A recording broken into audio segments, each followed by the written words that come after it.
pour ceux qui sont pressés, comme d'habitude, je marque là le début de la séance d'hypnose, mais tout d'abord j'aimerais vous souhaiter une très bonne année, puisque cette séance, je l'enregistre en ce début d'année 2022, mais elle sera valable pendant toute l'année et les années suivantes, donc ne soyez pas choqués si vous me voyez en 2035, si vous dites mais il a été beaucoup plus jeune à une époque, c'est normal, les vidéos restent sur Internet.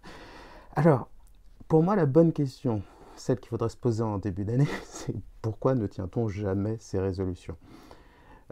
C'est vrai, chaque année on se dit ouais, je vais faire ça, je vais faire ça, je vais faire ça, et puis c'est un peu comme un abonnement à la salle de gym. On paye, mais on n'y va pas. Ou on y va une fois ou deux fois.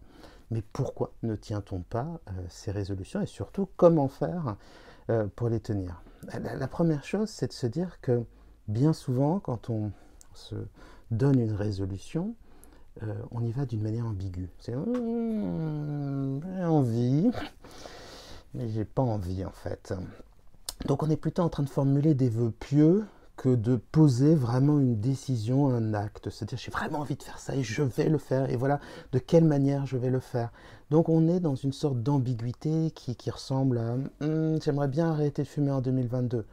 Donc si tu as envie, c'est que tu vas pas le faire. Hein. Pour reprendre Maître Yoda qui disait fais ou ne fais pas, mais d'entre deux il n'y a pas. C'est à peu près ça et je vous passe l'imitation. C'est très vrai quoi. Déjà on sait qu'on ne le fera pas. Alors comment faire pour être certain?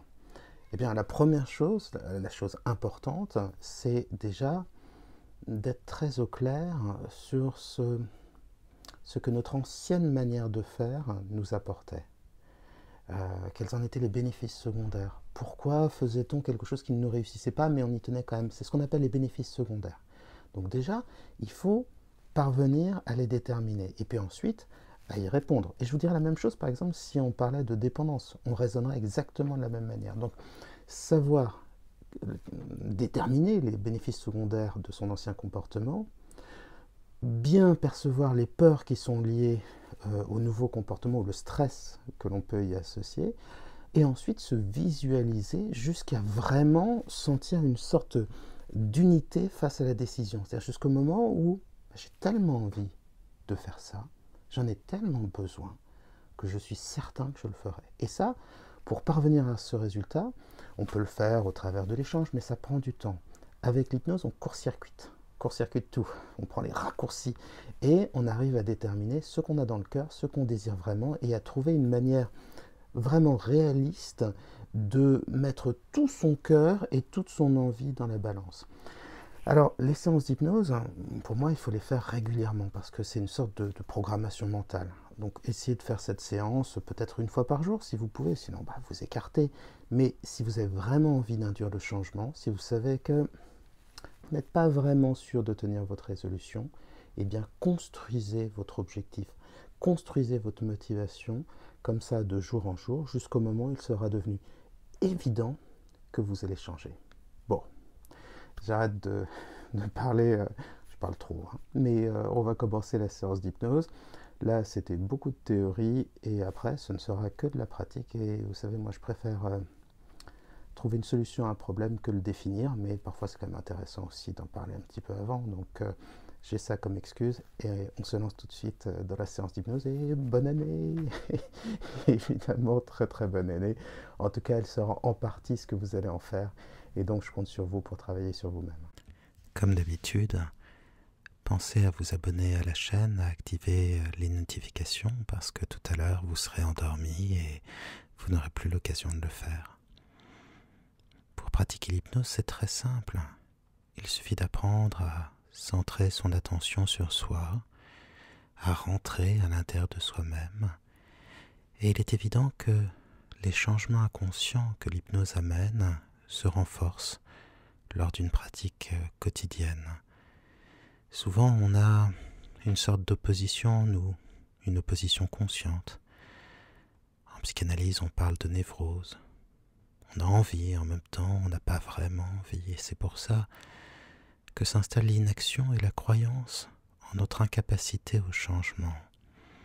Avec l'hypnose, vous allez court-circuiter le conscient, arriver directement à l'inconscient, et ce qui est précieux avec cette approche, c'est que les changements vont s'installer tout seuls, bien sûr aidé par la répétition. Vous allez construire en vous une décision respectueuse de l'intégralité de ce que vous êtes.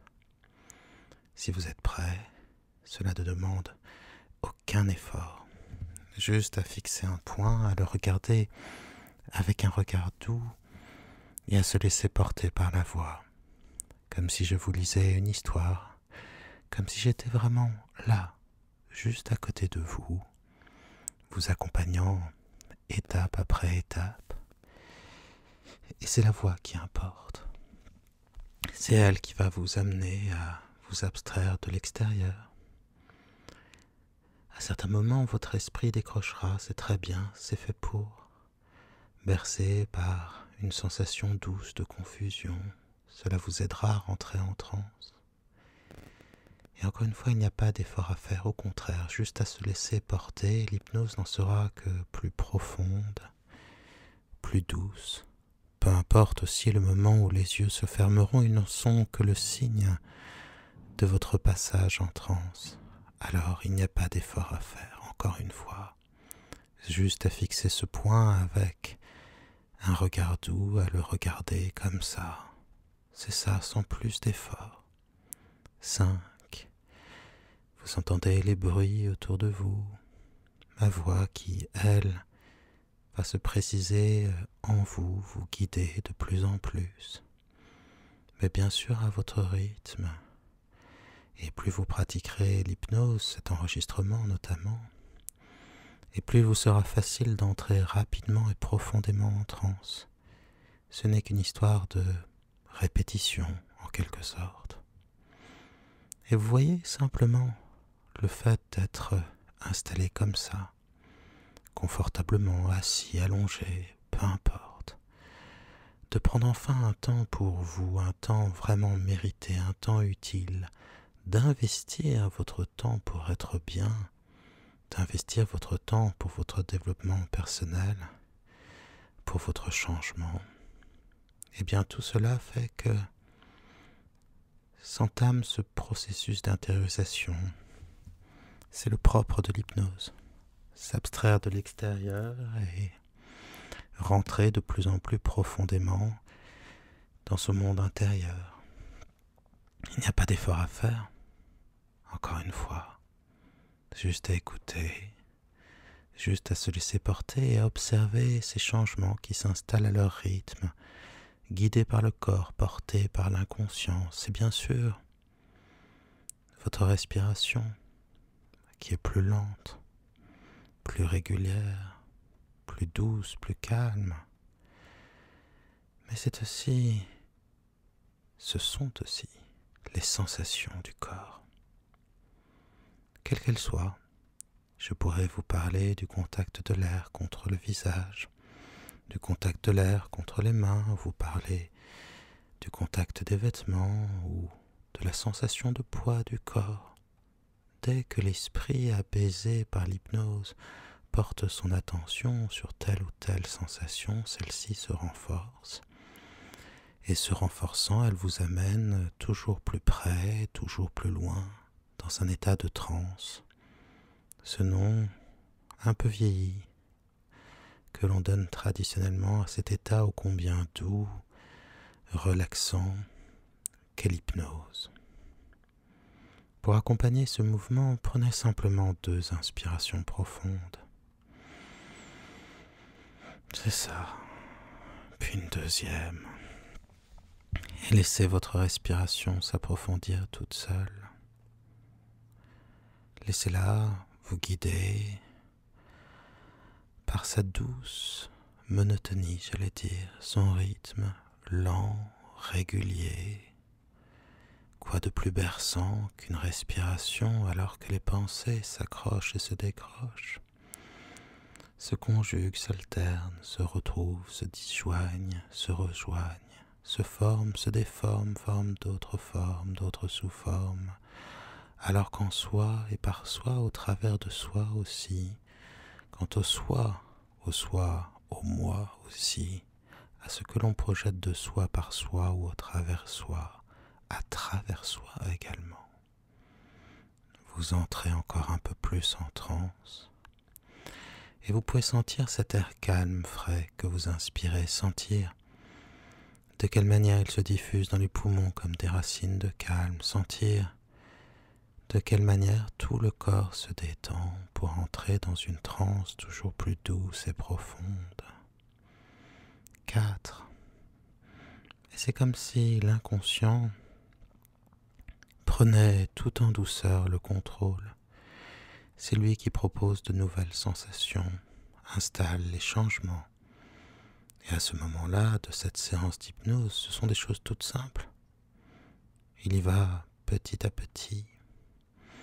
C'est par exemple le poids de la respiration, un peu plus lourde, un peu plus profonde, un peu plus calme, mais aussi le poids immobile, lourd, des bras, des jambes, du corps, comme si l'esprit s'élevait du corps, l'esprit léger, léger comme l'éther, léger comme s'il pouvait retourner dans les nuées, léger comme s'il pouvait flotter, le corps lourd, si lourd, qu'il pourrait se diriger, s'enfoncer presque dans la terre s'il le souhaitait. Et alors que l'esprit s'allège donc pour laisser au corps la lourdeur tranquille de la transe, et réciproquement cette lourdeur tranquille, permettant à l'esprit cette légèreté aérienne, cette rêverie propre à l'hypnose qui s'installe bien sûr à votre rythme et sans que rien ne presse. Car c'est vous qui avez le contrôle et votre inconscient aussi. Alors le corps est lourd. Il est lourd sur le fauteuil, le lit, la chaise, peu importe. Et celle-ci est lourde, celui-ci est lourd sur le sol lourd, qui pèse de tout son poids sur les fondations de cet endroit, cet immeuble, cette maison. Et tout cela solidement ancré sur la ville solidement ancrée sur la terre solidement ancrée dans le système solaire solidement ancré dans la galaxie solidement ancré dans l'univers solidement ancré dans le temps et le temps solidement ancré en vous, tandis que vous vous ancrez de plus en plus en transe. C'est très bien comme ça, sans faire plus d'efforts. Progressivement, tout le corps et l'esprit aussi, tout coule vers la transe. 3. Cela me rappelle ces mouvements des pensées, les moments où les pensées semblent guerroyer les unes contre les autres, s'opposer, mais c'est sans tenir compte de l'intention positive de l'inconscient, de sa manière parfois maladroite d'inviter le conscient à le mettre en place. En fait, c'est une alliance, une union entre les parties du moi, mais le résultat, lui, bien sûr, peut varier, et c'est parce que nous sommes cette pensée pensante, cette conscience de la conscience, ce qu'est au fond la conscience, ou même parce qu'au-delà de tout cela, ou en deçà, ou au travers de tout ça, il y a l'inconscient qui veille, protège, crée aussi et amène le changement.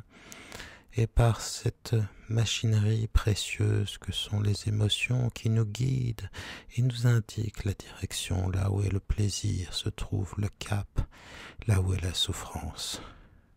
Eh bien, évidemment, tout ce qu'il faut fuir.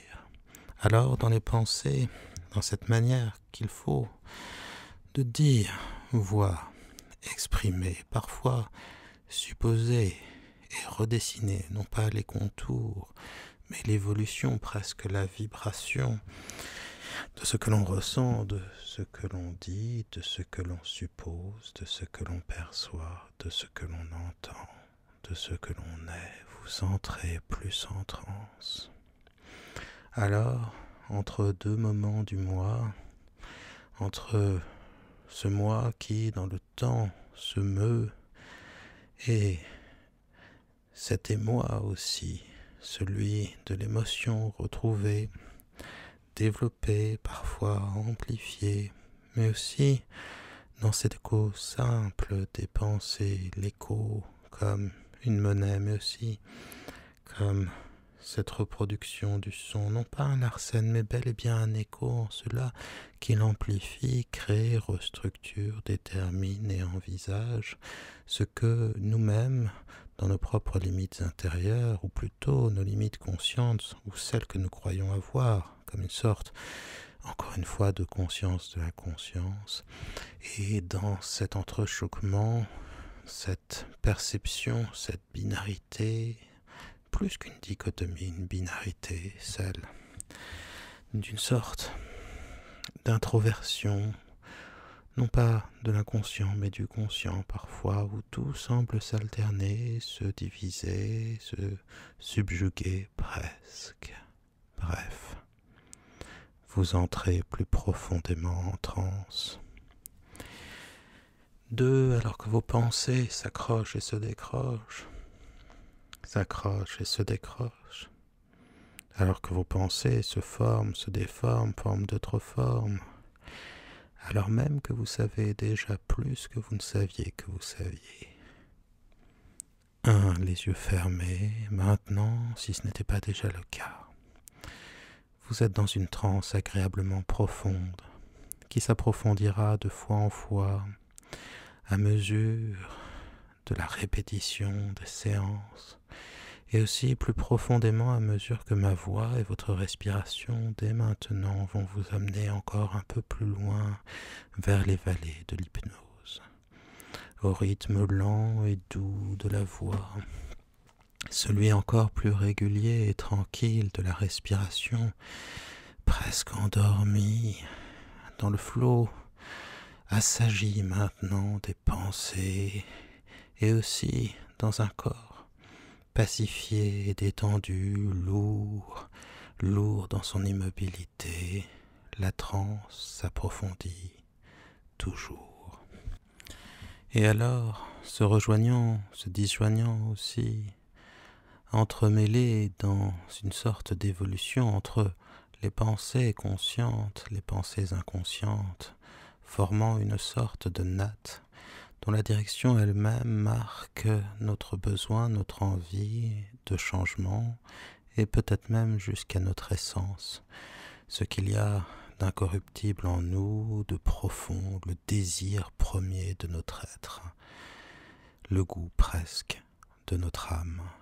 Alors, dérivant sur les chemins inconscients, oubliant ceux du conscient justement, anciens chemins escarpés et compliqués, où finalement dans l'inconscient le plus facile, le plus court des chemins est celui qui va du désir vrai au désir profond.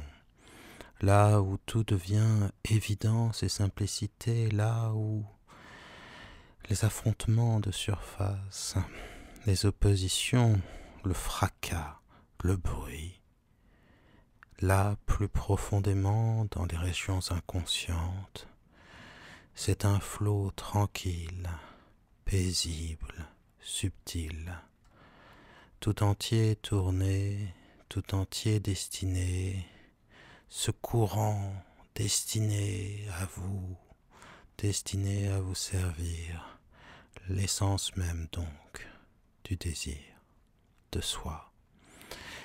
Vous entrez plus profondément en transe.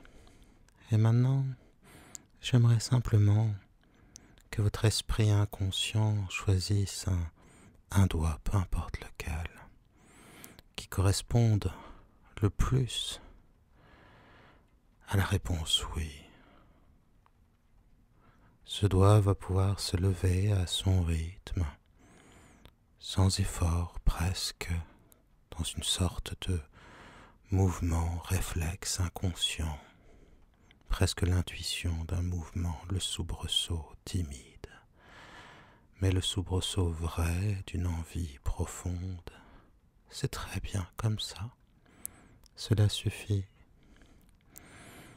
Et j'aimerais maintenant que votre esprit inconscient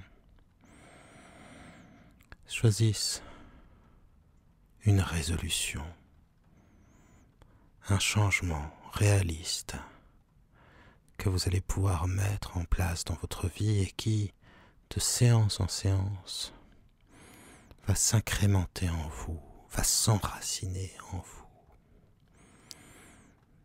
Dès qu'il aura choisi ce changement, cette résolution, changement de pensée ou changement de comportement, il me fera le signe oui. Et c'est peut-être bien sûr quelque chose sur lequel vous avez déjà travaillé, une lame que vous voulez davantage aiguiser,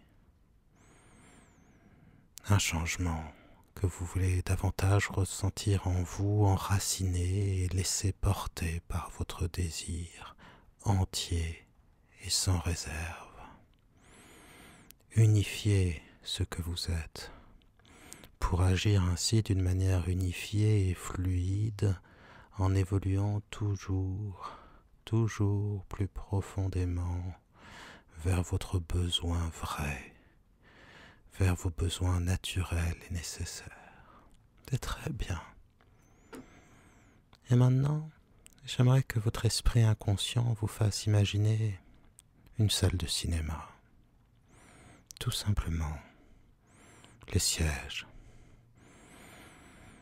la toile, le projecteur, la lumière, l'obscurité, les bruits dans la salle, le silence, les lumières, les couleurs sur la toile, l'odeur même peut-être, les sensations qu'on a à y être. C'est bien. Et sur cette toile, sur cet écran, vont s'imprimer les réserves que vous avez face à ce changement. Ces choses qui vous déplaisent, qui vous font peur à l'idée de ce changement que vous sentez pourtant en vous confusément, ou même peut-être d'une manière bien plus forte, nécessaire. C'est très bien, laissez ces images, ces sons sur l'écran se préciser et observez comme il fait bon être dans la salle, à distance de ces craintes, de ces peurs, de ces doutes, de ces hésitations, même parfois de ces affabulations, de ces constructions d'un esprit conscient inquiet. Comme tout cela semble distant, lointain, presque irréel. Ce ne sont que des pensées, ce ne sont que des souvenirs, ce ne sont que de fantasques projections de ce que pourrait être l'avenir.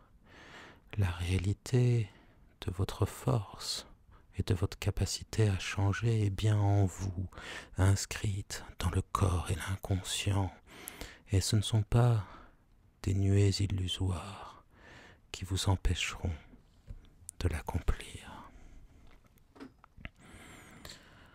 À mesure que vous observez ces limites, ces doutes, ces peurs, elles vous semblent de moins en moins fortes, de moins en moins réelles. Et vous commencez à penser que certaines d'entre elles ne sont pas nécessaires. Non pas parce qu'elles seraient vraies ou fausses, mais simplement parce que elles ne vous conviennent pas. Elles ne correspondent pas à ce changement que vous aspirez, que vous inspirez, tant il est vrai que ce lapsus correspond à la réalité du changement qui va s'installer en vous, comme si vous aspiriez l'énergie, la conviction, la force, la confiance dans le changement. C'est très bien. Observez comme les images peuvent changer maintenant, être remplacées par des images, des sons beaucoup moins violents, beaucoup plus fades, mais aussi beaucoup plus rassurant. C'est comme si on oubliait d'oublier ce qui empêchait d'empêcher, ce qui empêchait et empêchait et empêchait réellement, ou bien déjà d'une manière plus détachée, plus lointaine déjà. Les doutes s'effacent, les doutes s'effacent. Et maintenant, j'aimerais que votre inconscient fasse apparaître néanmoins à l'intérieur de vous comme une sorte d'évidence ce que votre ancien comportement, votre ancienne manière de penser vous apportait réellement. Pas ces douleurs,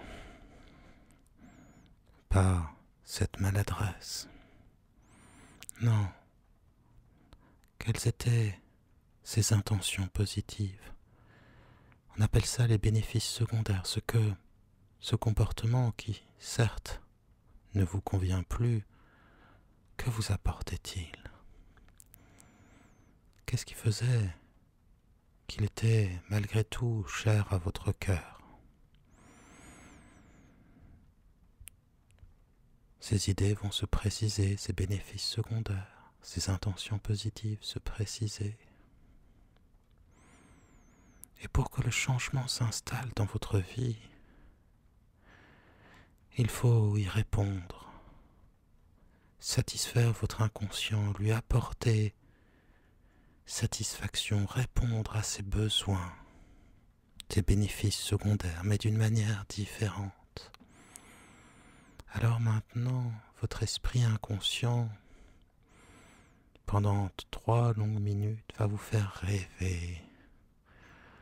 De quelle manière vous allez répondre à ces besoins, d'une manière différente, en ne passant pas par cette ancienne manière d'être, en construisant, en laissant votre envie s'exprimer.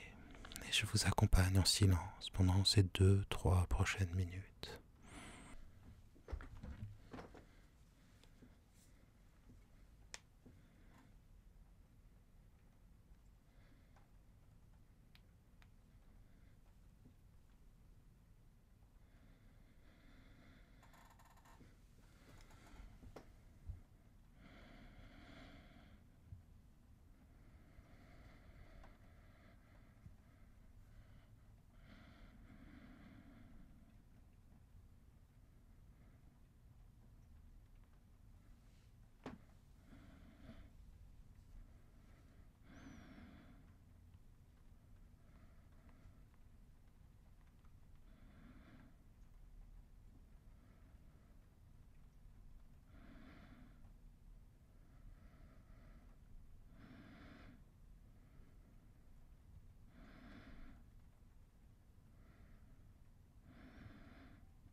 Très bien.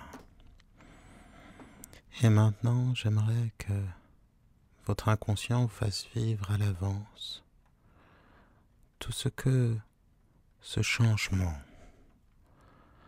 tout ce que cette évolution, cette résolution va changer dans votre vie pendant le temps que vous souhaitez. 1, 2, 3 minutes, peut-être même davantage. Vous allez pouvoir vivre à l'avance tous ces changements, ainsi qu'un présent se déroulant sous vos yeux. Ou encore mieux, vous allez être au changement.